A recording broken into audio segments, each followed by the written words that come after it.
নারায়ণগঞ্জের রাজনীতিতে এখন ঘুরপাক খাচ্ছে এই এক প্রশ্ন।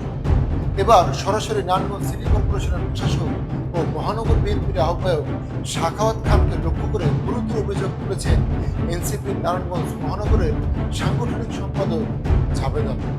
জাবেদ আলমের দাবি, সরকারি দায়িত্বে জায়গার একটি সভায় অংশ নিতে কক্সবাজার গেলেও প্রশাসক সাখাওয়াত খান নাকি সঙ্গে নিয়েছেন বিএনপির নারী পুরুষ সহ বিপুল সংখ্যক নেতাকর্মী।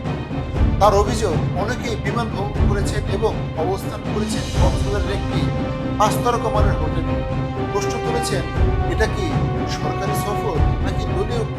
তিনি আরো অভিযোগ করেন, সরকারি প্রতিষ্ঠানে দলীয় প্রভাব বিস্তারের এটি নাকি বাস্তব চিত্র। একই সঙ্গে তিনি প্রতিদিন একটি প্রসঙ্গ টেনে বলেন, জুলাই আন্দোলনের অন্যতম মুখ সার্জিস আলম, তাসলিম জারা ও অন্যরা ব্যক্তিগত অর্থে ভ্রমণে গেলেও তাদের নিয়ে ব্যাপক সমালোচনা তৈরি হয়েছিল, অথচ এখন সরকারের দায়িত্বে থাকা একজন প্রশাসকের সফর নিয়ে সেই সমালোচকরা নীরব, এমন অভিযোগ তুলেছেন তিনি।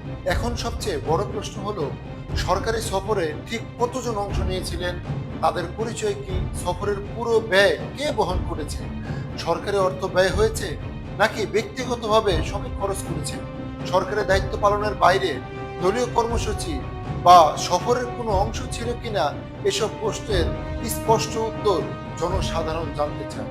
তবে উল্লেখ করা প্রয়োজন, এসব অভিযোগ এনসিপি নেতা জাবেদ আলমের ব্যক্তিগত ফেসবুক পোস্ট থেকে করা হয়েছে। এ বিষয়ে প্রশাসক সাখাওয়াত খান বা বিএনপির পক্ষ হতে কোনো আনুষ্ঠানিক কোনো বক্তব্য এখনো পাওয়া যায়নি।